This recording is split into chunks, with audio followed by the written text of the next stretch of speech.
क्या आपने कभी यह सुना है कि केवल एक कथा को श्रद्धा से सुनने भर से मनुष्य के जीवन के बड़े बड़े संकट भी शांत हो जाते हैं? क्या आपने कभी यह सुना है कि जिस घर में शुक्रवार के दिन माता लक्ष्मी की कथा होती है, वहां दरिद्रता ठहर नहीं पाती? सनातन परंपरा में कहा गया है कि शुक्रवार का दिन विशेष रूप से लक्ष्मी को समर्पित है। इस दिन यदि कोई भक्त सच्चे मन से माता लक्ष्मी का स्मरण करे, दीपक जलाए और उनकी कथा श्रद्धा से सुने, तो उसके जीवन में धीरे धीरे ऐसे परिवर्तन आने लगते हैं जिन्हें वह स्वयं भी आश्चर्य से देखता है। कहा जाता है कि जिस घर में शुक्रवार को माता लक्ष्मी की कथा होती है, उस घर में धन की कमी नहीं रहती, वहां अन्न का अभाव नहीं होता, वहां कलह और दरिद्रता धीरे धीरे दूर होने लगती है। जहां माता लक्ष्मी की कृपा होती है, वहां स्वयं विष्णु का आशीर्वाद भी प्राप्त होता है। और जहां विष्णु लक्ष्मी का वास होता है, वहां जीवन में शांति, सुख और समृद्धि स्थिर हो जाती है, ओससी हो जाती है।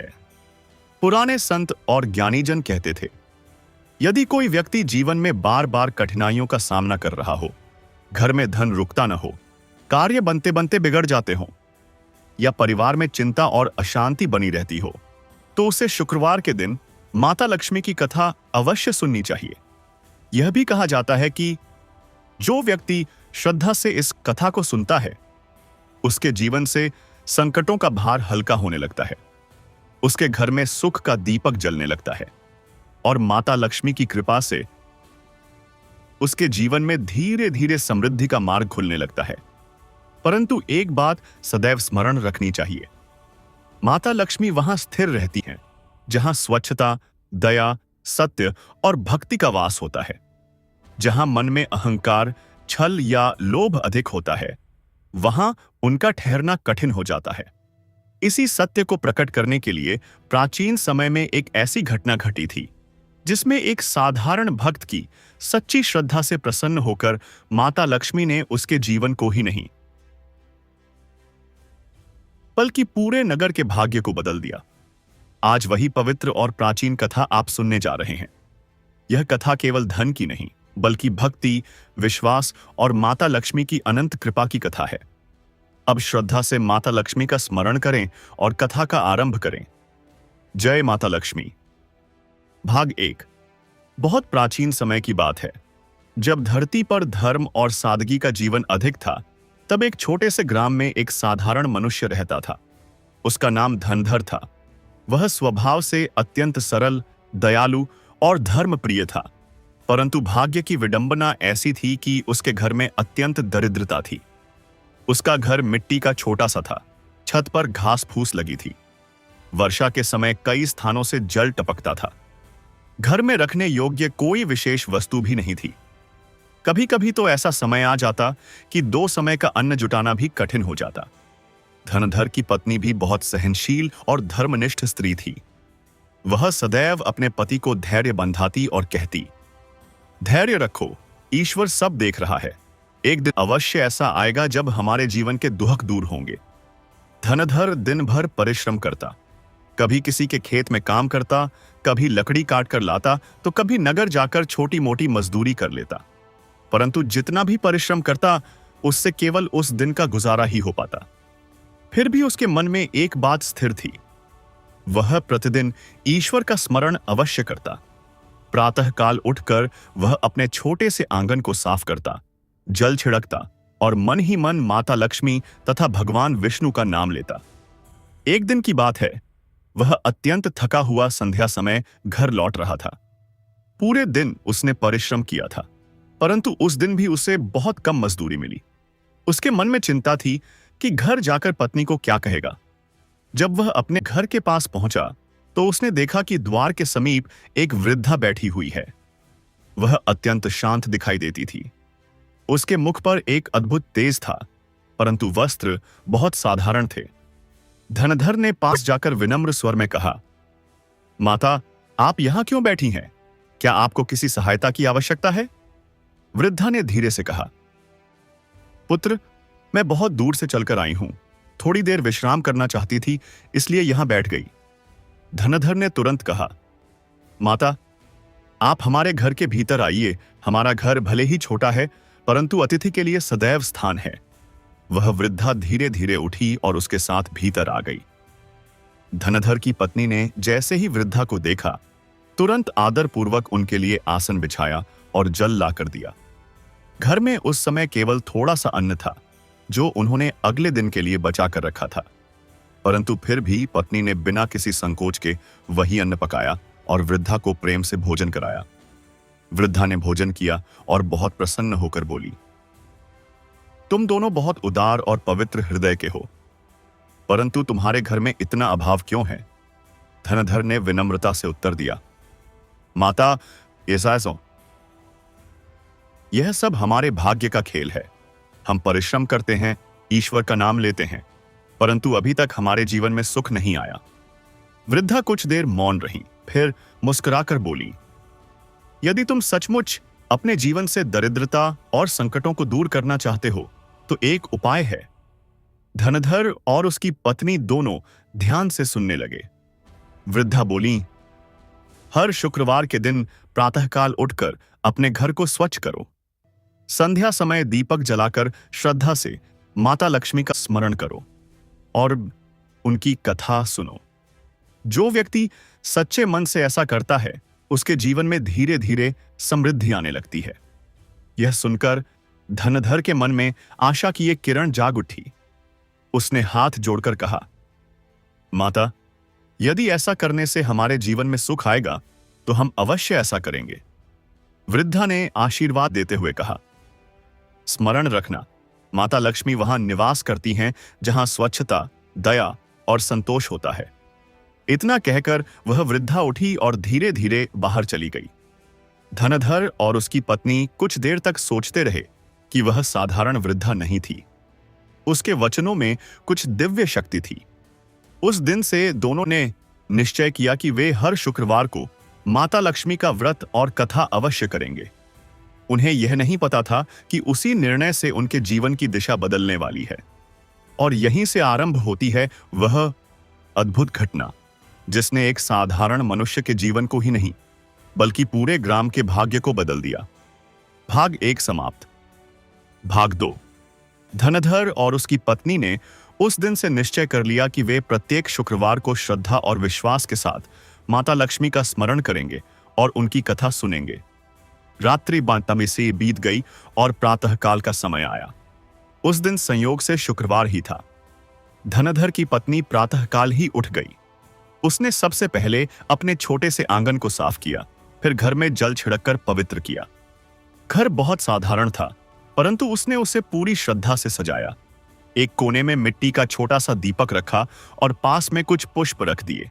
इसी का ये धनधर ने स्नान किया और शांत मन से बैठकर माता लक्ष्मी तथा भगवान विष्णु का स्मरण करने लगा। उस दिन उनके घर में अन्न बहुत थोड़ा था, परंतु फिर भी उन्होंने सोचा कि जो कुछ है उसी से पूजा करेंगे। धनधर की पत्नी ने थोड़े से चावल अलग रख दिए और एक छोटी कटोरी में जल भरकर पूजा के स्थान पर रख दिया। संध्या समय जब सूर्य अस्त होने लगा तब दोनों ने दीपक जलाया। धनधर ने हाथ जोड़कर कहा, हे माता लक्ष्मी, हम अत्यंत साधारण और निर्धन लोग हैं। हमारे पास आपको अर्पित करने के लिए अधिक कुछ नहीं है, परंतु हमारा मन सच्चा है।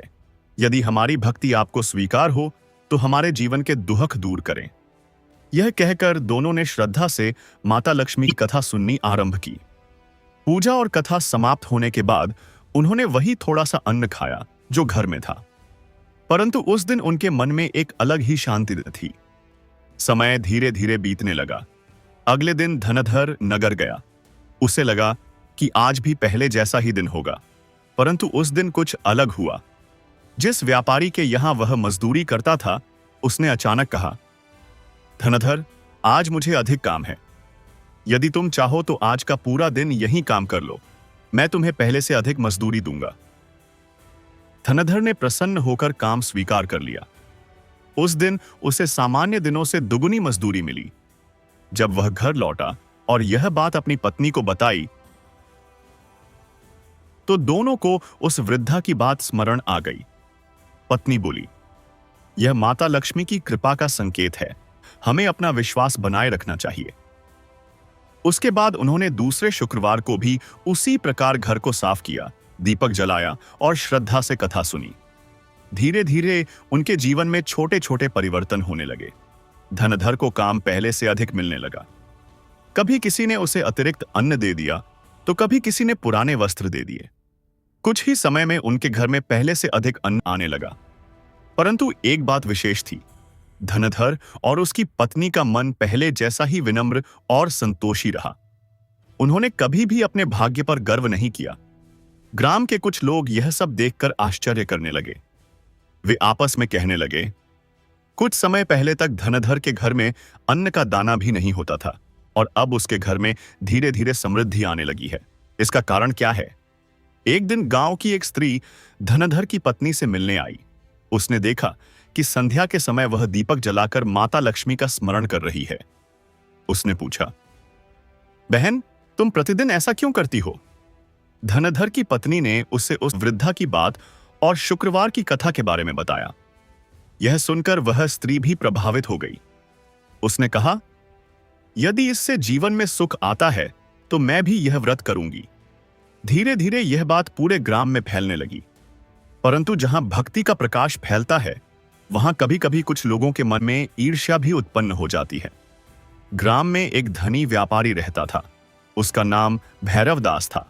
वह बहुत धनवान था, परंतु स्वभाव से अत्यंत अहंकारी था। जब उसने सुना कि धनधर के घर में अब सुख आने लगा है और लोग उसके बताए व्रत को करने लगे हैं, तो उसे यह बात अच्छी नहीं लगी। उसने क्रोध से कहा, यह सब केवल संयोग है। कोई कथा सुनने से किसी का भाग्य नहीं बदलता। उसने मन ही मन निश्चय किया कि वह धनधर की भक्ति की परीक्षा लेकर रहेगा। और उसी समय से एक ऐसी घटना की शुरुआत हुई जिसने पूरे ग्राम को आश्चर्य में डाल दिया।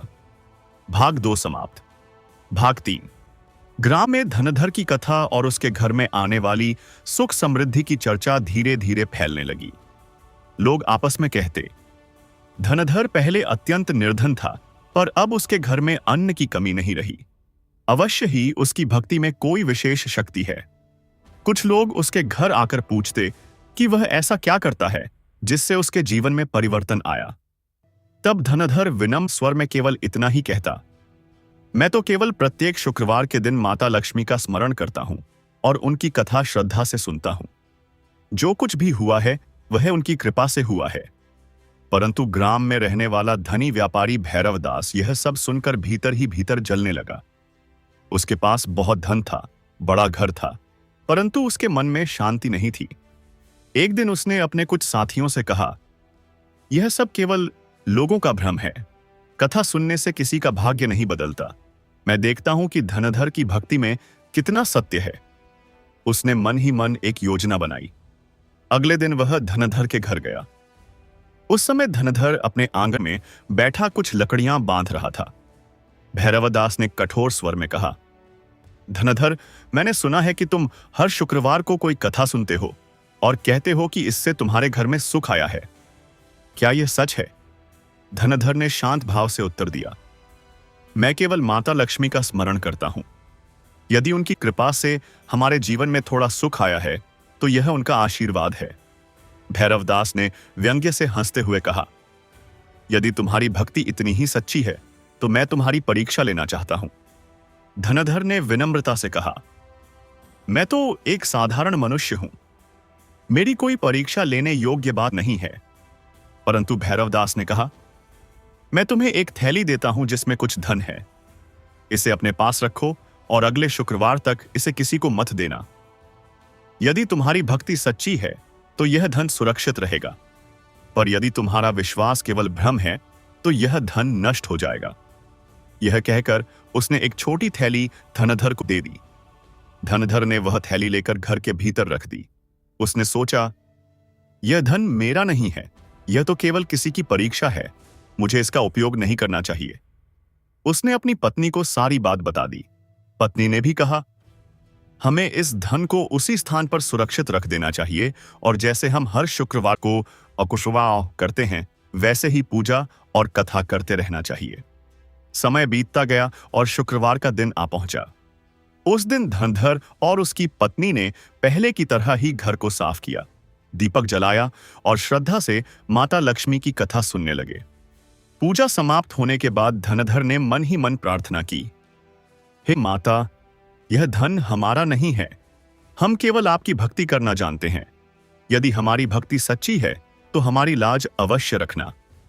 उधर भैरवदास दूर से यह सब देख रहा था। वह मन ही मन सोच रहा था कि अब कुछ न कुछ ऐसा होगा जिससे धनधर की भक्ति झूठी सिद्ध हो जाएगी। रात्रि बीत गई। अगले दिन प्रातःकाल भैरवदास धनधर के घर आया। उसने कठोर स्वर में कहा, अब वह थैली मुझे लौटा दो। मैं देखना चाहता हूं कि उसमें रखा धन सुरक्षित है या नहीं। धनधर ने शांत भाव से वह थैली लाकर उसके सामने रख दी। भैरवदास ने तुरंत थैली खोली, पर जैसे ही उसने भीतर देखा, उसके चेहरे का रंग बदल गया। थैली में जो कुछ था उसे देखकर वह स्वयं भी आश्चर्य में पड़ गया। उस क्षण वहां उपस्थित सभी लोग स्तब्ध रह गए और यहीं से उस घटना की शुरुआत हुई जिसने पूरे ग्राम को यह विश्वास दिला दिया कि सच्ची भक्ति कभी व्यर्थ नहीं जाती। भाग 3 समाप्त। भाग 4। प्रातःकाल का समय था। धनधर के छोटे से आंगन में हल्की धूप फैलने लगी थी। आकाश में पक्षियों का मधुर कलरव सुनाई दे रहा था। उसी समय भैरवदास ने धनधर के सामने रखी हुई थैली को खोलकर भीतर देखा। जैसे ही उसने थैली के भीतर झांका, उसका चेहरा अचानक बदल गया। उसके नेत्र विस्मय से फैल गए। थैली में जो कुछ था उसे देखकर वह कुछ क्षणों तक कुछ बोल ही न सका। धनधर और उसकी पत्नी भी आश्चर्य से उसे देखने लगे। भैरवदास ने कांपते हुए हाथों से थैली को उलट दिया। थैली से स्वर्ण मुद्राएं आंगन की मिट्टी पर बिखर गईं। परंतु यह देखकर सभी लोग और भी अधिक चकित हो गए कि वह स्वर्ण मुद्राएं पहले से कहीं अधिक थीं। भैरवदास ने थैली में जितना धन रखा था उससे कई गुना अधिक स्वर्ण मुद्राएं वहां दिखाई दे रही थीं। यह देखकर भैरवदास के मन में भय और आश्चर्य दोनों उत्पन्न हो गए। उसने धीमे स्वर में पूछा, धनधर, यह कैसे संभव हुआ? मैंने तो इस थैली में केवल थोड़ी सी मुद्राएं बिकवाड़ी ने खीत को थी, पर अब इसमें इतना धन कैसे आ गया? धनधर ने विनम्रता से उत्तर दिया, मुझे इसका कोई ज्ञान नहीं है। मैं तो केवल हर शुक्रवार के दिन माता लक्ष्मी का स्मरण करता हूं और उनकी कथा श्रद्धा से सुनता हूं। जो कुछ भी हुआ है वह उनकी कृपा से हुआ होगा। भैरवदास कुछ देर तक मौन खड़ा रहा। उसके मन में अनेक विचार उठने लगे। उसने सोचा, क्या वास्तव में इस निर्धन ब्राह्मण की भक्ति में इतनी शक्ति है कि उसके घर में धन बढ़ने लगा है? उसी समय गांव के कुछ लोग वहां आ गए। उन्होंने आंगन में बिखरी हुई स्वर्ण मुद्राएं देखीं तो वे भी आश्चर्यचकित रह गए। लोग आपस में कहने लगे, यह अवश्य ही माता लक्ष्मी की कृपा है। धनधर की भक्ति सच्ची है। धनधर ने तुरंत उन स्वर्ण मुद्राओं को समेटकर भैरवदास के सामने रख दिया और कहा, यह सब आपका धन है, कृपया इसे वापस ले लीजिए, मुझे इसकी आवश्यकता नहीं है। भैरवदास ने यह सुनकर और भी अधिक आश्चर्य अनुभव किया। उसने कहा, धनधर, यदि तुम चाहो तो इस धन का कुछ भाग अपने पास रख सकते हो, आखिर यह सब तुम्हारे घर में ही बढ़ा है। परंतु धनधर ने शांत स्वर में उत्तर दिया, जो वस्तु मेरी नहीं है उसे रखना उचित नहीं। मुझे तो केवल माता लक्ष्मी की कृपा चाहिए, धन की लालसा नहीं। यह सुनकर वहां उपस्थित सभी लोग धनधर की प्रशंसा करने लगे। भैरवदास के मन में भी पहली बार विनम्रता का भाव उत्पन्न हुआ। उसने कहा, धनधर, आज मुझे यह स्वीकार करना पड़ रहा है कि तुम्हारी भक्ति सच्ची है, परंतु मैं अभी भी यह समझना चाहता हूं कि तुम्हें यह मार्ग किसने बताया।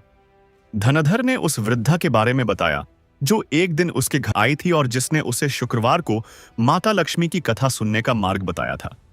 यह सुनकर भैरवदास कुछ देर तक सोचता रहा। फिर उसने कहा, यदि यह मार्ग इतना पवित्र है तो मैं भी इसे अपनाना चाहता हूं।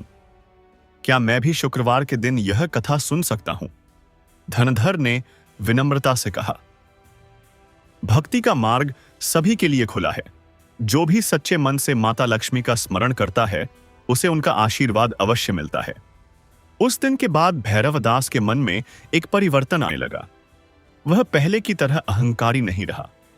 उसने भी निश्चय किया कि वह प्रत्येक शुक्रवार के दिन माता लक्ष्मी की कथा सुनेगा। परंतु संसार की लीला बड़ी विचित्र होती है।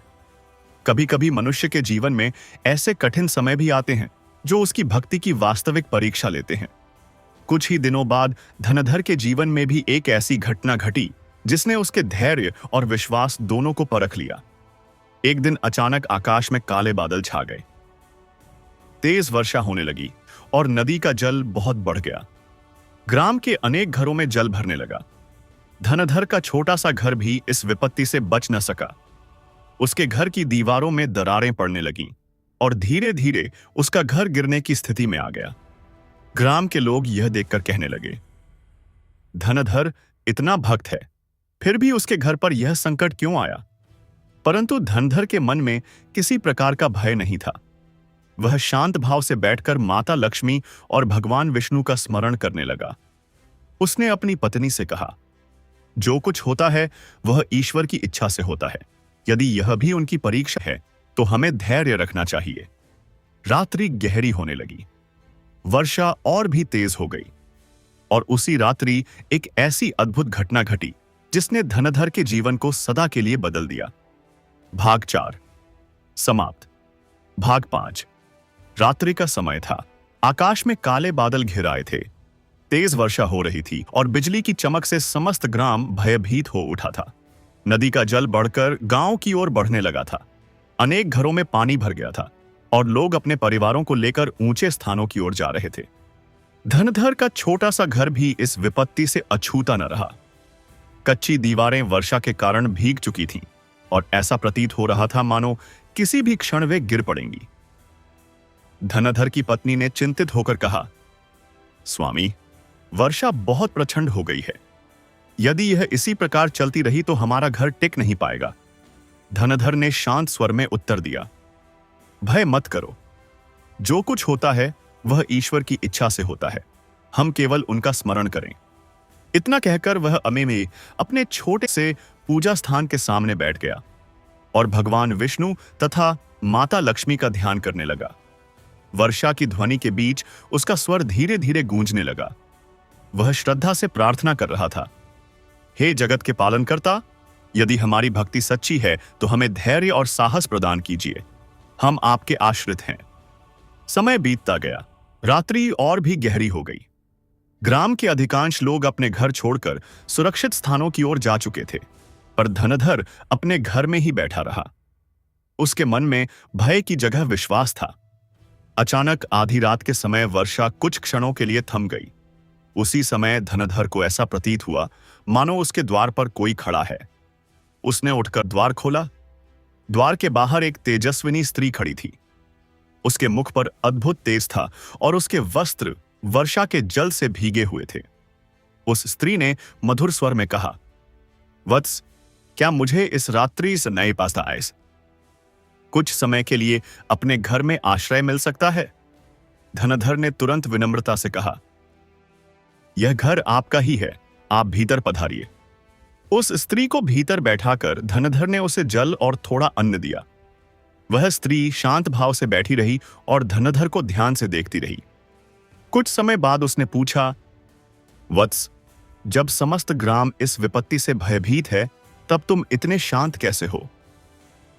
धनधर ने विनम्र स्वर में उत्तर दिया, मैं केवल ईश्वर की इच्छा में विश्वास करता हूं। यदि वे रक्षा करेंगे तो कोई संकट हमारा कुछ नहीं बिगाड़ सकता। स्त्री ने मुस्कुराकर कहा, और यदि वे रक्षा न करें? धनधर ने कहा, तब भी यदि हम उनके ही आश्रित रहेंगे, क्योंकि जो कुछ भी होता है वही उचित होता है।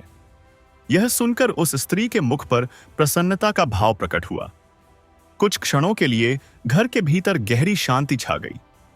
फिर वह स्त्री धीरे धीरे उठी और बोली, वत्स, तुम्हारा विश्वास अटल है, तुम्हारी भक्ति निष्कपट है। जो मनुष्य बिना भय और बिना लोभ के ईश्वर का स्मरण करता है उस पर सदैव कृपा बनी रहती है। इतना कहकर वह द्वार की ओर बढ़ी। धनधर ने कहा, माता, इस भयंकर वर्षा में आप कहां जाएंगी? कृपया कुछ समय और विश्राम कर लीजिए। स्त्री ने मुस्कुराकर उत्तर दिया, मुझे कहीं जाने की आवश्यकता नहीं। मैं तो उसी स्थान पर रहती हूं जहां श्रद्धा और विश्वास होता है। यह कहकर वह धीरे धीरे बाहर चली गई। धनधर कुछ क्षण तक उसे देखता रहा, पर जैसे ही वह द्वार से बाहर निकला, वहां कोई दिखाई नहीं दिया। उसी क्षण आकाश में बादल हटने लगे और वर्षा भी रुक गई।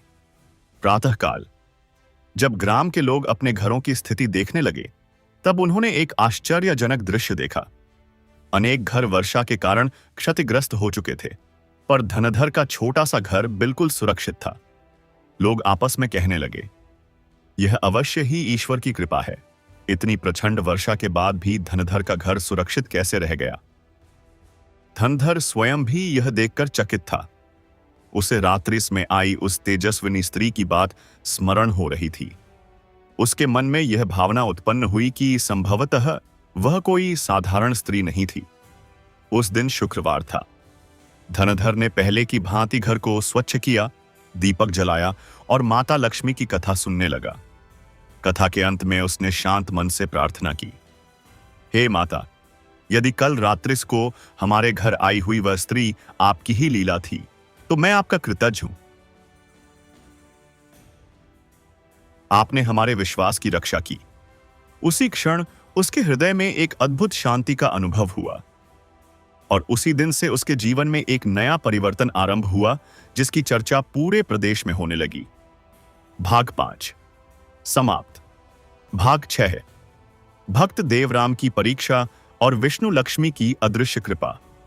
यह अध्याय उस समय की कथा है जब भक्त देवराम की भक्ति की परीक्षा स्वयं देवताओं द्वारा ली जाती है।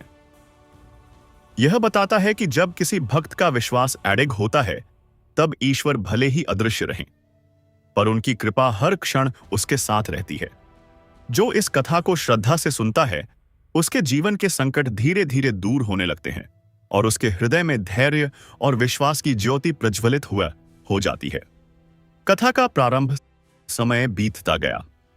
भक्त देवराम की भक्ति की चर्चा अब केवल उसके गांव तक सीमित नहीं रही थी। दूर दूर के ग्रामों और नगरों में भी लोग उसके नाम का स्मरण करने लगे थे। हर गुरुवार जब सूर्य उदित होता, तो लोग अपने घरों में दीपक जलाकर भगवान विष्णु और माता लक्ष्मी का स्मरण करते। लोग कहते, यह वही मार्ग है जो भक्त देवराम ने दिखाया है। परंतु जहां भक्ति होती है, वहां कभी कभी परीक्षा भी अवश्य आती है। एक दिन स्वर्गलोक में देवताओं के मध्य चर्चा हुई। देवताओं ने भगवान विष्णु से कहा, प्रभु, पृथ्वी पर देवराम नाम का एक भक्त है, जिसकी भक्ति की चर्चा चारों दिशाओं में हो रही है। भगवान विष्णु मंद मुस्कान के साथ बोले, हां, वह मेरा प्रिय भक्त है। उसका मन निष्कपट है और उसकी श्रद्धा अटूट है। तब देवताओं ने कहा, प्रभु, यदि उसकी भक्ति इतनी महान है, तो क्या वह हर परिस्थिति में भी उतनी ही स्थिर रहेगी? भगवान विष्णु ने शांत स्वर में कहा, सच्ची भक्ति परीक्षा से नहीं डरती। समय आने पर सत्य स्वयं प्रकट हो जाता है। देवराम के जीवन में संकट। कुछ दिनों बाद देवराम के जीवन में अचानक कठिन समय आ गया। उस वर्ष वर्षा कम हुई, खेत सूखने लगे, अन्न की कमी होने लगी। गांव के लोग चिंतित हो उठे। जो लोग पहले देवराम की भक्ति की प्रशंसा करते थे, उनमें से कुछ अब कहने लगे, यदि उसकी भक्ति इतनी ही सच्ची है, तो उसके गांव में यह विपत्ति क्यों आई? पर देवराम के मन में तनिक भी संशय नहीं आया। गुरुवार का दिन आया तो उसने पहले की तरह ही आंगन को स्वच्छ किया, दीपक जलाया और भगवान विष्णु तथा आसाश अम्मा सिफारिश लक्ष्मी का स्मरण किया। उसकी पत्नी ने धीरे से कहा, घर में अन्न बहुत कम रह गया है, क्या आज भी कथा होगी? देवराम मुस्कुराया और बोला, जब सुख था तब भी कथा हुई, तो अब दुख में क्यों न होगी? भक्ति का दीपक परिस्थिति देखकर नहीं जलाया जाता। अद्भुत घटना। उस दिन भी कुछ ग्रामवासी उसके घर कथा सुनने आए। सबके मन में चिंता थी, पर देवराम का स्वर शांत था। कथा के बाद उसने कहा, भाइयों, विपत्ति जीवन का अंत नहीं है, यह तो केवल धैर्य की परीक्षा है। उसी समय एक वृद्ध यात्री वहां आया। उसके वस्त्र धूल से भरे थे और वह बहुत थका हुआ प्रतीत होता था। उसने देवराम से कहा, वत्स, क्या मुझे थोड़ा जल और भोजन मिल सकता है? देवराम ने बिना एक क्षण सोचे उसे घर के भीतर बुलाया। घर में जो थोड़ा अन्न बचा था उसी से उसकी पत्नी ने भोजन बनाया और उस वृद्ध को दे दिया। वृद्ध ने भोजन किया और संतोष से बोला, तुमने अपना अंतिम अन्न मुझे दे दिया। क्या तुम्हें भय नहीं कि कल क्या होगा? देवराम ने शांत स्वर में कहा, जिसने आज तक हमारा पालन किया है वही कल भी करेगा। वृद्ध की आंखों में एक अद्भुत चमक आ गई। उसने कहा, तुम्हारा विश्वास महान है। इतना कहकर वह वहां से चला गया। दिव्य संकेत। रात्रि का समय था। देवराम अपने आंगन में बैठा दीपक की लौ को देख रहा था। अचानक उसे ऐसा प्रतीत हुआ कि दीपक की ज्योति कुछ अधिक प्रखर हो उठी है। उस ज्योति में उसे एक क्षण के लिए भगवान विष्णु और माता लक्ष्मी का दिव्य रूप दिखाई दिया। देवराम ने तुरंत भूमि पर सिर झुका दिया। उसके हृदय में एक अद्भुत शांति भर गई। उसी क्षण उसे समझ में आ गया कि जो वृद्ध यात्री आया था वह कोई साधारण मनुष्य नहीं था। अगले दिन का चमत्कार। प्रातःकाल जब लोग खेतों की ओर गए तो उन्होंने देखा कि आकाश में घने बादल छा गए हैं। कुछ ही समय में वर्षा प्रारंभ हो गई। सूखी हुई धरती पर जीवन लौट आया। लोग आश्चर्य से कहने लगे, यह तो चमत्कार है। गांव के बुजुर्ग बोले, यह किसी चमत्कार का नहीं, सच्ची भक्ति का फल है। कथा का संदेश। उस दिन से गांव के लोगों का विश्वास और भी दृढ़ हो गया। उन्होंने समझ लिया कि सच्चा भक्त वह नहीं जो केवल सुख में भगवान का स्मरण करे, बल्कि वह है जो दुख में भी अपने विश्वास को अडिग रखे। भक्त देवराम ने लोगों से कहा, भक्ति का अर्थ यह नहीं कि जीवन में कभी संकट नहीं आएगा। भक्ति का अर्थ यह है कि संकट आने पर भी मन डगमगाए नहीं। इस अध्याय का सार। यह अध्याय हमें यह शिक्षा देता है कि ईश्वर अपने भक्त की परीक्षा अवश्य लेते हैं, परंतु उसे कभी त्यागते नहीं। जो व्यक्ति गुरुवार के दिन भगवान विष्णु और माता लक्ष्मी का स्मरण करता है, उसके जीवन में चाहे कितनी भी कठिनाइयां आएं, अंततः उसका मार्ग प्रकाश से भर जाता है। भाग 7। भक्त देवराम की अटूट श्रद्धा और लक्ष्मी कृपा का विस्तार। यह अध्याय उस समय की कथा है जब भक्त देवराम की भक्ति केवल उसके घर तक सीमित नहीं रहती, बल्कि पूरे प्रदेश में फैलने लगती है। यह बताता है कि जब किसी एक व्यक्ति के हृदय में सच्ची श्रद्धा प्रज्वलित होती है, तो उसका प्रकाश अनेक जीवनों को मार्ग दिखाता है। जो इस कथा को श्रद्धा से सुनता है, उसके जीवन में धैर्य, संतोष और समृद्धि का मार्ग खुलने लगता है। कथा का प्रारंभ। भक्त देवराम के जीवन में आई वर्षा और संकट के बाद गांव में नया जीवन लौट आया था। सूखी हुई धरती फिर से हरी होने लगी थी। खेतों में अंकुर फूटने लगे थे और लोगों के हृदयों में भी आशा का प्रकाश फैलने लगा था। गांव के बुजुर्ग अक्सर कहा करते, यह वर्षा केवल बादलों से नहीं आई, यह तो देवराम की भक्ति की छाया है। देवराम यह सब सुनकर विनम्रता से कहता, यह सब ईश्वर की कृपा है। हम सब तो केवल उनके नाम के सेवक हैं। हर गुरुवार जब सूर्य उदित होता तो देवराम अपने घर के आंगन को स्वच्छ करता, मिट्टी और गोबर से भूमि को पवित्र करता और फिर एक पीत वस्त्र बिछाकर दीपक जलाता। उस दीपक के सामने बैठकर वह भगवान विष्णु और माता लक्ष्मी का स्मरण करता। धीरे धीरे लोग दूर दूर से उसकी कथा सुनने आने लगे। कथा का प्रसार। एक दिन पड़ोस के गांव से कुछ यात्री वहां आए। उन्होंने सुना था कि देवराम नाम का एक भक्त है, जिसकी भक्ति से अनेक लोगों के जीवन में परिवर्तन आया है। जब वे वहां पहुंचे तो उन्होंने देखा कि एक साधारण सा घर है। आंगन में एक दीपक जल रहा है और उसके सामने बैठा एक शांत मनुष्य कथा कह रहा है। कथा समाप्त होने के बाद उनमें से एक यात्री ने पूछा, क्या यही वह स्थान है जहां से यह कथा पूरे प्रदेश में फैल रही है? देवराम मुस्कुराया और बोला, कथा किसी स्थान से नहीं फैलती, वह तो हृदय से फैलती है। यात्रियों ने उस दिन की कथा सुनी। उनके हृदय में भी श्रद्धा का दीप जल उठा। उन्होंने प्रण किया कि वे अपने गांव लौटकर हर गुरुवार यह कथा अवश्य सुनाएंगे। इस प्रकार धीरे धीरे यह कथा अनेक गांवों तक पहुंच गई। देवराम की नई परीक्षा। परंतु जहां भक्ति का प्रकाश बढ़ता है, वहां कभी कभी ईर्ष्या की छाया भी उत्पन्न हो जाती है। गांव में एक धनी व्यापारी था। उसे यह अच्छा नहीं लगता था कि लोग देवराम की इतनी प्रशंसा करें। वह अक्सर कहता, यदि उसकी भक्ति इतनी महान है तो क्यों ना हम उसकी परीक्षा लें। एक दिन उसने योजना बनाई। गुरुवार की कथा के दिन उसने अपने सेवकों से कहा कि वे देवराम के घर के सामने बड़ी मात्रा में अन्न रख दें और लोगों से कहें कि यह सब देवराम की कृपा से मिला है। जब लोग वहां आए तो उन्होंने अन्न के ढेर देखे। कुछ लोग कहने लगे, देखो, देवराम अब धनी हो गया है। पर देवराम ने जैसे ही यह देखा, वह तुरंत सब समझ गया।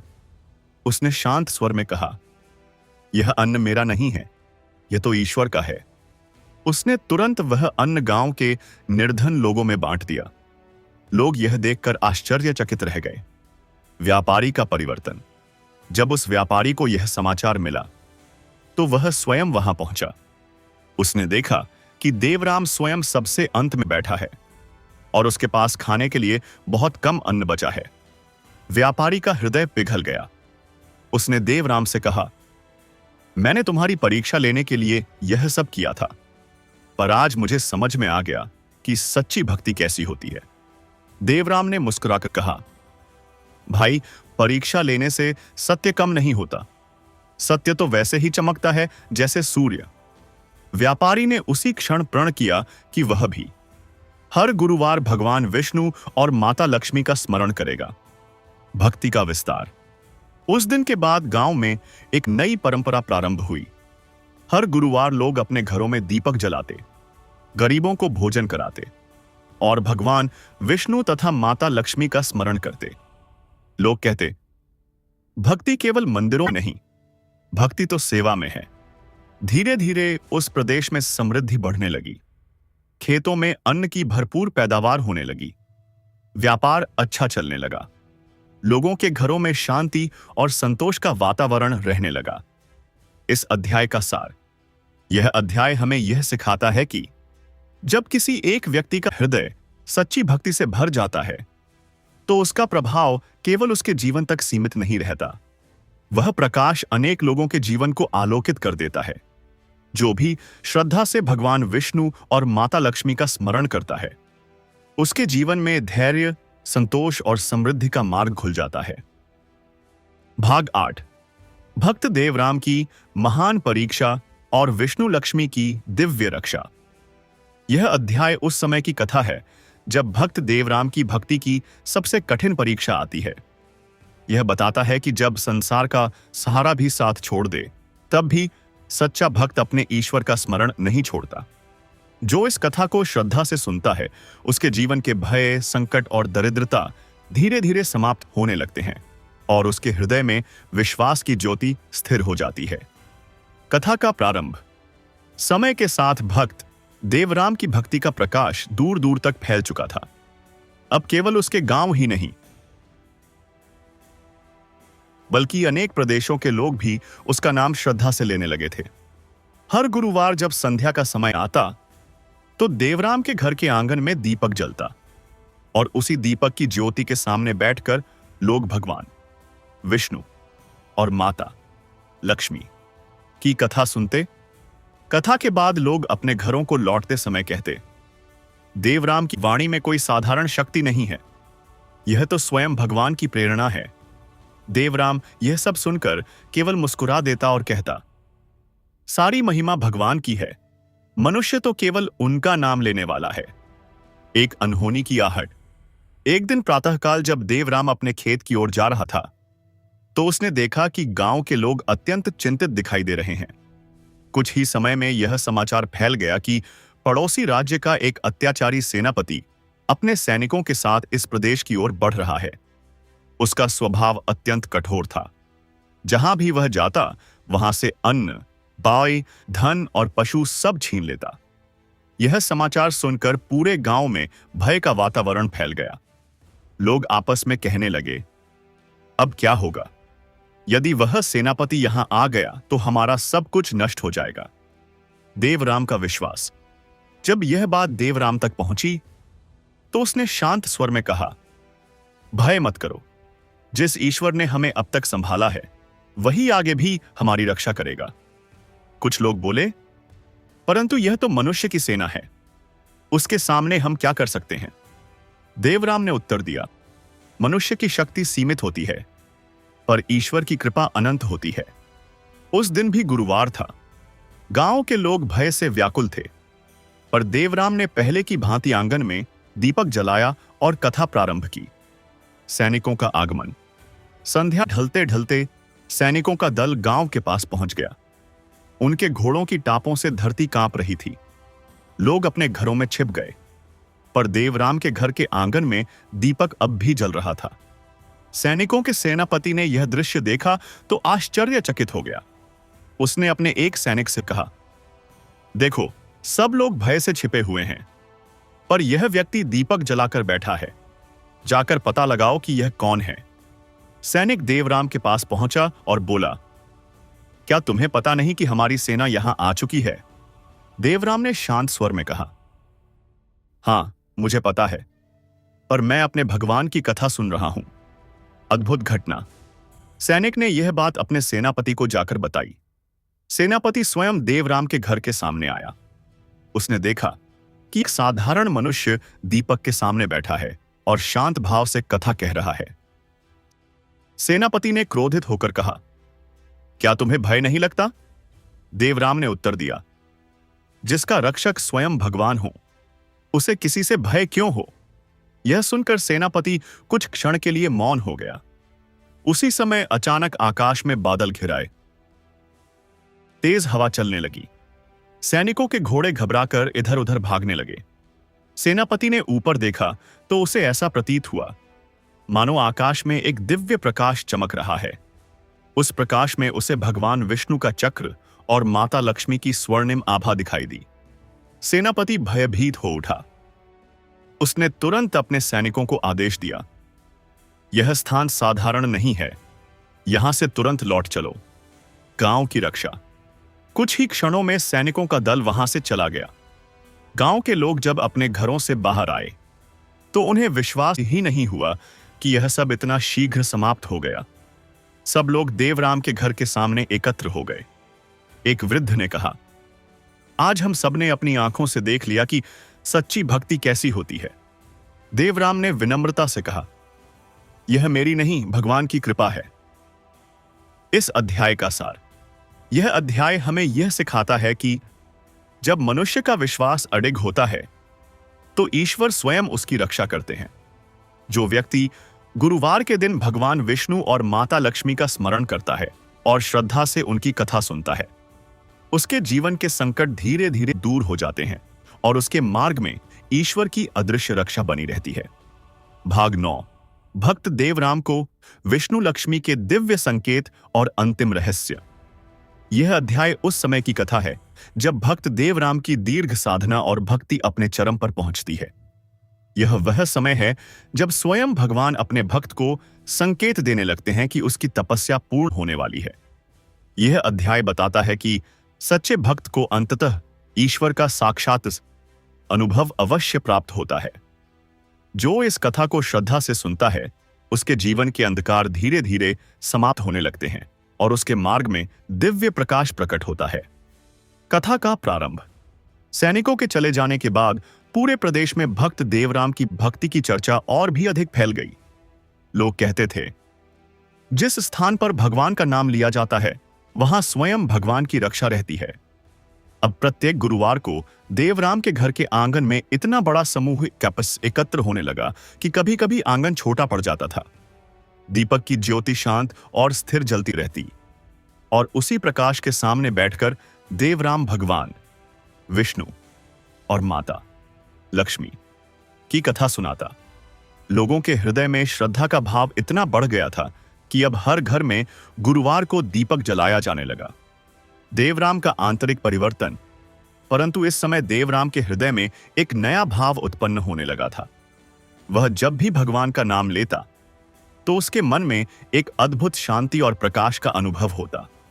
कभी कभी उसे ऐसा प्रतीत होता मानो कोई अदृश्य शक्ति उसके पास खड़ी है और उसे आशीर्वाद दे रही है।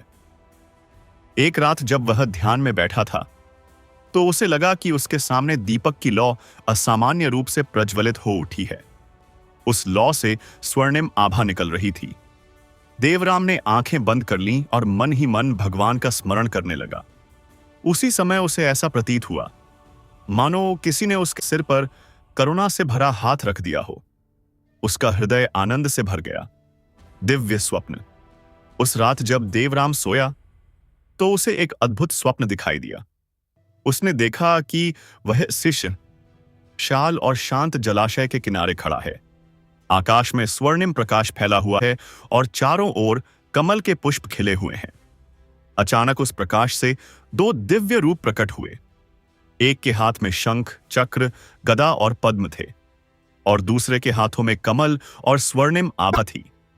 देवराम समझ गया कि यह स्वयं भगवान विष्णु और माता लक्ष्मी हैं। वह तुरंत भूमि पर झुक गया। भगवान विष्णु ने मधुर स्वर में कहा, वत्स देवराम, तुम्हारी भक्ति और सेवा से हम अत्यंत प्रसन्न हैं। माता लक्ष्मी ने कहा, तुमने अपने जीवन में कभी भी धन या वैभव की इच्छा नहीं की। तुमने केवल सेवा और भक्ति को अपना मार्ग बनाया। देवराम ने विनम्रता से उत्तर दिया, प्रभु, आपके चरणों का स्मरण ही मेरे लिए सबसे बड़ा धन है। अंतिम संकेत। भगवान विष्णु ने कहा, वत्स, तुम्हारी तपस्या अब पूर्ण होने वाली है। शीघ्र ही वह समय आएगा जब हम स्वयं तुम्हारे सामने प्रकट होंगे। यह सुनकर देवराम के हृदय में आनंद और विनम्रता दोनों उत्पन्न हुए। माता लक्ष्मी ने आगे कहा, परंतु स्मरण रखना, तुम्हारी भक्ति केवल तुम्हारे लिए नहीं है। तुम्हारी कथा आने वाले युगों तक लोगों को मार्ग दिखाएगी। देवराम ने कहा, यदि मेरी कथा से किसी एक भी व्यक्ति का जीवन सुधर जाए तो यही मेरे लिए सबसे बड़ा आशीर्वाद होगा। स्वप्न का प्रभाव। प्रातः काल जब देवराम जागा तो उसके हृदय में एक नई शांति और तेज था। उस दिन गुरुवार था। जब उसने दीपक जलाया तो उसकी लौ पहले से अधिक उज्जवल दिखाई दी। लोगों ने भी उस दिन कुछ विशेष अनुभव किया। कथा सुनते समय सबको ऐसा लग रहा था मानो वातावरण में कोई अद्भुत दिव्य शक्ति उपस्थित है। कथा समाप्त होने के बाद एक वृद्ध ने कहा, आज इस स्थान पर कुछ अलग ही अनुभव हुआ है, मानो स्वयं भगवान यहां उपस्थित हों। देवराम केवल मुस्कुरा दिया, क्योंकि वह जानता था कि वह समय अब निकट आ गया है जब भगवान स्वयं इस कथा को पूर्ण करेंगे। इस अध्याय का सार। यह अध्याय हमें यह सिखाता है कि सच्चे मन से की गई भक्ति कभी व्यर्थ नहीं जाती। जब मनुष्य बिना किसी स्वार्थ के भगवान का स्मरण करता है तो अंततः उसे ईश्वर की उपस्थिति का अनुभव अवश्य होता है। जो व्यक्ति श्रद्धा से भगवान विष्णु और माता लक्ष्मी की कथा सुनता है, उसके जीवन में धीरे धीरे शांति, संतोष और समृद्धि का प्रकाश फैलने लगता है। भाग 10। विष्णु लक्ष्मी का अंतिम आशीर्वाद और भक्त देवराम की महान सिद्धि। यह अध्याय भक्त देवराम की दीर्घ भक्ति का वह महान क्षण है जब उसकी तपस्या अपने पूर्ण फल तक पहुंचती है। यह वह समय है जब स्वयं भगवान विष्णु और माता लक्ष्मी अपने भक्त को आशीर्वाद देने के लिए प्रकट होते हैं। यह अध्याय हमें बताता है कि सच्ची श्रद्धा, सेवा और विश्वास से किया गया व्रत कभी व्यर्थ नहीं जाता। जो इस कथा को श्रद्धा से सुनता है, उसके जीवन में भी सुख, शांति और समृद्धि का प्रकाश फैलने लगता है। कथा का प्रारंभ। कई वर्षों तक भक्त देवराम ने गुरुवार के दिन दीपक जलाकर भगवान विष्णु और माता लक्ष्मी का स्मरण किया। उसके जीवन में कभी भी अहंकार नहीं आया, चाहे कितनी भी प्रशंसा क्यों न हुई हो। वह हमेशा यही कहता, मैं कुछ नहीं हूं, सब कुछ भगवान की कृपा है। उसकी यह विनम्रता ही उसकी सबसे बड़ी शक्ति थी। समय के साथ उसका छोटा सा घर एक पवित्र स्थान बन गया था। लोग दूर दूर से आते, गुरुवार का व्रत रखते और कथा सुनते। कई लोगों के जीवन में परिवर्तन आने लगे। किसी के घर में सुख लौट आया, किसी के व्यापार में उन्नति होने लगी, तो किसी के परिवार में शांति स्थापित हो गई।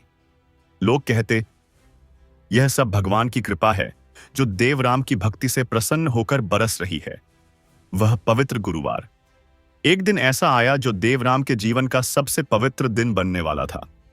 वह भी एक गुरुवार की संध्या थी। आकाश में हल्की सुनहरी आभा फैली हुई थी। सूर्य अस्त हो चुका था और चारों ओर शांत वातावरण था। देवराम ने अपने आंगन में दीपक जलाया। आज उसकी लौ कुछ अधिक उज्जवल प्रतीत हो रही थी।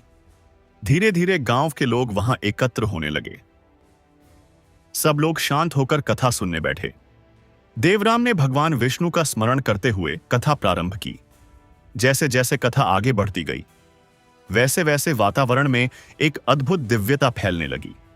लोगों को ऐसा प्रतीत हो रहा था मानो हवा भी मधुर और सुगंधित हो गई हो। दिव्य प्रकाश का प्रकट होना। अचानक दीपक की लौ तेज होने लगी। वह साधारण लौ नहीं रही, उससे स्वर्णिम प्रकाश निकलने लगा। लोग आश्चर्य से उस दीपक को देखने लगे। क्षण भर में वह प्रकाश इतना फैल गया कि पूरा आंगन आलोकित हो उठा। उस प्रकाश के मध्य दो दिव्य रूप प्रकट हुए। एक के 4 भुजाएं थीं और उनके हाथों में शंख, चक्र, गदा और पद्म थे। दूसरे दिव्य रूप के हाथों में कमल और स्वर्णिम आभा थी। देवराम समझ गया कि यह वही क्षण है जिसकी उसे वर्षों से प्रतीक्षा थी। वह तुरंत भूमि पर झुक गया। उसकी आंखों से आंसू बहने लगे। भगवान का आशीर्वाद। भगवान विष्णु ने मधुर स्वर में कहा, वत्स देवराम, तुम्हारी भक्ति से हम अत्यंत प्रसन्न हैं। तुमने अपने जीवन में कभी भी अपने लिए कुछ नहीं मांगा। तुमने केवल दूसरों के कल्याण के लिए भक्ति का मार्ग अपनाया। माता लक्ष्मी ने कहा, जहां ऐसा भक्त हो, दरिद्रता टिक नहीं सकती। तुम्हारी भक्ति ने इस भूमि को पवित्र कर दिया है। देवराम ने विनम्र स्वर में कहा, प्रभु, यदि मेरी भक्ति से किसी का दुख कम हुआ हो तो यही मेरे जीवन का सबसे बड़ा फल है। भक्त के लिए वरदान। भगवान विष्णु ने कहा, वत्स, आज से तुम्हारा नाम केवल इस गांव तक सीमित नहीं रहेगा। तुम्हारी कथा आने वाले युगों तक लोगों को भक्ति का मार्ग दिखाएगी। माता लक्ष्मी ने आगे कहा, जो भी व्यक्ति गुरुवार के दिन श्रद्धा से भगवान विष्णु का स्मरण करेगा और यह कथा सुनेगा, उसके जीवन में धन, अन्न और सुख की कमी नहीं होगी। देवराम ने भगवान के चरणों में सिर झुका दिया। उसका हृदय कृतज्ञता से भर गया। भक्त का शांत जीवन। उस दिव्य दर्शन के बाद भी देवराम का जीवन पहले की तरह ही सरल रहा। उसने कभी भी अपने आप को महान नहीं माना। वह पहले की तरह हर गुरुवार दीपक जलाता, कथा सुनाता और लोगों को भक्ति का मार्ग दिखाता रहा। लोग कहते थे, जिस व्यक्ति को स्वयं भगवान का आशीर्वाद मिला हो, उसका जीवन अवश्य ही महान होता है। पर देवराम हमेशा कहता, सच्ची महानता केवल भगवान की है। इस अध्याय का सार। यह अध्याय हमें यह सिखाता है कि जब मनुष्य अपने जीवन में श्रद्धा, विनम्रता और सेवा को अपनाता है, तो ईश्वर की कृपा स्वयं उसके जीवन में उतर आती है। जो व्यक्ति भगवान विष्णु और माता लक्ष्मी का स्मरण करता है और श्रद्धा से उनकी कथा सुनता है, उसके जीवन में धीरे धीरे सुख, शांति और समृद्धि का प्रकाश फैलने लगता है। भाग 11। भक्त देवराम की अंतिम साधना और भगवान का अमर वरदान। यह अध्याय उस पवित्र समय की कथा है जब भक्त देवराम के जीवन की साधना अपने अंतिम चरण में पहुंचती है। यह वह समय है जब वर्षों की भक्ति, सेवा और विश्वास का फल पूर्ण रूप से प्रकट होने लगता है। यह अध्याय हमें बताता है कि जो व्यक्ति सच्चे मन से भगवान का स्मरण करता है, उसके जीवन में अंततः ईश्वर की कृपा अवश्य उतरती है। कथा का प्रारंभ। भगवान विष्णु और माता लक्ष्मी के दिव्य दर्शन के बाद भी भक्त देवराम के जीवन में कोई परिवर्तन नहीं आया। वह पहले की तरह ही सरल, विनम्र और शांत बना रहा। उसके लिए भगवान के दर्शन किसी गर्व का कारण नहीं थे, बल्कि यह उसके लिए और भी अधिक विनम्र होने का कारण बन गए।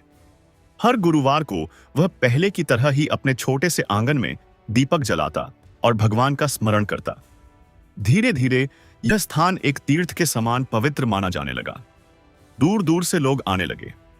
कोई अपने जीवन के दुख लेकर आता तो कोई केवल भगवान के दर्शन की इच्छा से आता। देवराम सबको एक ही बात कहता, सच्ची भक्ति केवल व्रत या पूजा में नहीं है। सच्ची भक्ति तो उस दया में है जो हम दूसरों के लिए करते हैं। देवराम का शांत जीवन। समय बीत गया। अब देवराम की आयु भी बढ़ने लगी थी। उसके बाल सफेद हो चुके थे, पर उसके चेहरे का तेज पहले से भी अधिक उज्जवल दिखाई देता था। लोग जब उसे देखते तो कहते, यह वही व्यक्ति है जिसे स्वयं भगवान का आशीर्वाद मिला है। पर देवराम हमेशा यही उत्तर देता, मैं केवल एक साधारण मनुष्य हूं। भगवान की कृपा ही सब कुछ है। उसकी विनम्रता लोगों को और भी अधिक प्रभावित करती थी। एक अद्भुत गुरुवार। एक दिन फिर से एक पवित्र गुरुवार आया। उस दिन आकाश बिल्कुल स्वच्छ था। हल्की शीतल हवा चल रही थी। देवराम ने पहले की तरह ही दीपक जलाया और भगवान का स्मरण किया। जब वह ध्यान में बैठा तो उसे वही दिव्य प्रकाश फिर दिखाई देने लगा जो वर्षों पहले उसे दिखाई दिया था। दीपक की लौ धीरे धीरे तेज होने लगी। उस प्रकाश में उसे भगवान विष्णु और माता लक्ष्मी का दिव्य रूप दिखाई दिया। देवराम तुरंत भूमि पर झुक गया। उसकी आंखों से आंसू बहने लगे। भगवान का अंतिम संदेश। भगवान विष्णु ने कहा, वत्स देवराम, तुम्हारी भक्ति ने इस भूमि को पवित्र कर दिया है। तुमने लोगों को यह सिखाया कि सच्ची भक्ति क्या होती है। माता लक्ष्मी ने कहा, जहां ऐसी भक्ति होती है वहां दरिद्रता और दुख अधिक समय तक नहीं टिक सकते। देवराम ने विनम्र स्वर में कहा, प्रभु, यह सब आपकी कृपा है। मैंने तो केवल आपका नाम लिया है। भगवान विष्णु मुस्कुराए और बोले, वत्स, यही तो सच्ची भक्ति है। जो व्यक्ति स्वयं को कुछ नहीं मानता वही हमारे सबसे निकट होता है। अमर वरदान। तब भगवान विष्णु ने देवराम को एक महान वरदान दिया। उन्होंने कहा, आज से तुम्हारी कथा युगों तक सुनाई जाएगी। जो व्यक्ति श्रद्धा से गुरुवार के दिन यह कथा सुनेगा, उसके जीवन से दुख और कष्ट धीरे धीरे दूर होने लगेंगे। माता लक्ष्मी ने कहा, और जहां यह कथा सुनाई जाएगी वहां मैं स्वयं समृद्धि और सुख का आशीर्वाद दूंगी। देवराम का हृदय आनंद से भर गया। उसने भगवान के चरणों में सिर झुका दिया। भक्त की अंतिम इच्छा। देवराम ने भगवान से कहा, प्रभु, यदि आप मुझ पर प्रसन्न हैं तो मेरी एक ही इच्छा है, मेरी कथा से लोगों के जीवन में भक्ति जागृत हो। वे केवल धन या सुख के लिए नहीं, बल्कि आपके प्रेम के लिए आपका स्मरण करें। भगवान विष्णु ने कहा, वत्स, तुम्हारी यह इच्छा अवश्य पूर्ण होगी। इस अध्याय का सार। यह अध्याय हमें यह सिखाता है कि सच्ची भक्ति में कभी भी अहंकार नहीं होना चाहिए। जो व्यक्ति विनम्रता और श्रद्धा के साथ भगवान का स्मरण करता है, उसके जीवन में ईश्वर की कृपा अवश्य प्रकट होती है। जो भक्त श्रद्धा से भगवान विष्णु और माता लक्ष्मी की कथा सुनते हैं, उनके जीवन में सुख, शांति और समृद्धि का प्रकाश फैलने लगता है। भाग 12। भक्त देवराम की कथा का दिव्य समापन और विष्णु लक्ष्मी का सनातन आशीर्वाद। यह अंतिम अध्याय भक्त देवराम की महान भक्ति का पूर्ण फल है। यह वह पवित्र क्षण है जब उसकी जीवन यात्रा पूर्ण होकर ईश्वर की शरण में विलीन हो जाती है। यह अध्याय बताता है कि सच्ची भक्ति कभी समाप्त नहीं होती। वह युगों तक लोगों के जीवन को प्रकाश देती रहती है। जो इस कथा को श्रद्धा से सुनता है, उसके जीवन में सुख, शांति और समृद्धि का मार्ग खुलने लगता है। कथा का प्रारंभ। समय धीरे धीरे बीतता गया। भक्त देवराम अब वृद्ध हो चुके थे, परंतु उनके चेहरे पर वही दिव्य तेज और शांति थी जो वर्षों पहले थी। हर गुरुवार को वह पहले की भांति दीपक जलाते, भगवान विष्णु और माता लक्ष्मी का स्मरण करते और लोगों को भक्ति का मार्ग बताते। अब उनका छोटा सा आंगन एक पवित्र स्थान बन चुका था। दूर दूर से लोग वहां आते और गुरुवार की कथा सुनते। किसी को जीवन में शांति मिलती, किसी के घर में सुख लौट आता, तो किसी के मन से भय और चिंता दूर हो जाती। लोग कहते थे, यह सब भक्त देवराम की भक्ति का प्रभाव है। पर देवराम हमेशा यही कहते, यह सब भगवान की कृपा है। मैं तो केवल उनका नाम लेने वाला एक साधारण मनुष्य हूं। अंतिम गुरुवार। एक दिन ऐसा आया जो देवराम के जीवन का अंतिम गुरुवार बनने वाला था। उस दिन आकाश अत्यंत स्वच्छ था। हल्की ठंडी हवा चल रही थी और वातावरण में एक अद्भुत शांति थी। देवराम ने पहले की तरह स्नान किया, आंगन को स्वच्छ किया और दीपक जलाया। जब दीपक की लौ प्रज्वलित हुई तो वह सामान्य से अधिक उज्जवल दिखाई दे रही थी। देवराम ने भगवान विष्णु का स्मरण किया और ध्यान में बैठ गए। धीरे धीरे उनका मन पूर्ण रूप से भक्ति में डूब गया। दिव्य प्रकाश का प्रकट होना। अचानक दीपक की लौ अत्यंत तेज हो गई। उससे एक स्वर्णिम प्रकाश निकलने लगा जिसने पूरे आंगन को आलोकित कर दिया। लोग आश्चर्य से उस दृश्य को देखने लगे। क्षण भर में उस प्रकाश के मध्य दो दिव्य रूप प्रकट हुए। वह थे भगवान विष्णु और माता लक्ष्मी। देवराम ने तुरंत भूमि पर प्रणाम किया। उनकी आंखों से आनंद के आंसू बहने लगे। भगवान का अंतिम आशीर्वाद। भगवान विष्णु ने मधुर स्वर में कहा, वत्स देवराम, तुम्हारी भक्ति पूर्ण हो चुकी है। तुमने अपने जीवन में कभी भी स्वार्थ नहीं किया। तुमने केवल भक्ति और सेवा का मार्ग अपनाया। माता लक्ष्मी ने कहा, जहां ऐसी भक्ति होती है वहां दरिद्रता और दुहक टिक नहीं सकते। तुम्हारी कथा आने वाले युगों तक लोगों को भक्ति का मार्ग दिखाएगी। देवराम ने विनम्र स्वर में कहा, प्रभु, यदि मेरी भक्ति से किसी का दुख कम हुआ हो तो यही मेरे जीवन का सबसे बड़ा फल है। देवराम का परम मिलन। भगवान विष्णु ने कहा, वत्स, अब समय आ गया है कि तुम हमारे धाम में आओ। तुम्हारी भक्ति ने तुम्हें उस स्थान का अधिकारी बना दिया है जहां केवल सच्चे भक्त पहुंचते हैं। यह सुनकर देवराम का हृदय आनंद से भर गया। उन्होंने अंतिम बार अपने आंगन, अपने दीपक और वहां बैठे लोगों को देखा। फिर उन्होंने भगवान के चरणों में सिर झुका दिया। उसी क्षण एक दिव्य प्रकाश उनके चारों ओर फैल गया।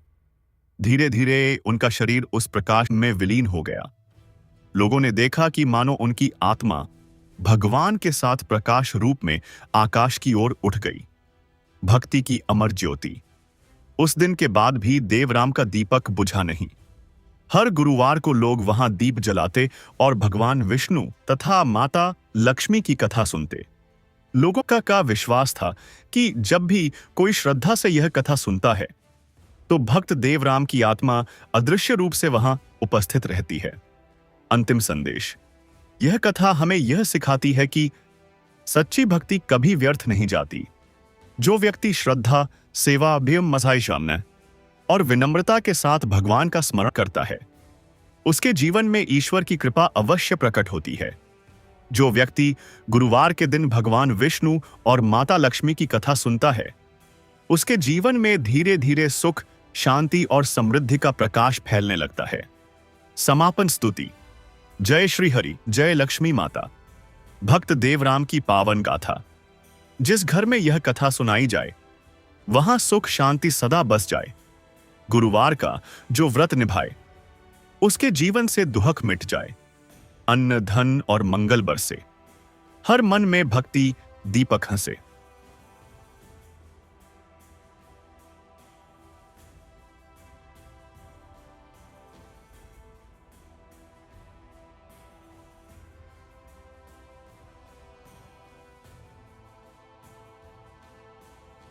जय श्री हरि, जय लक्ष्मी माता। भक्त देवराम की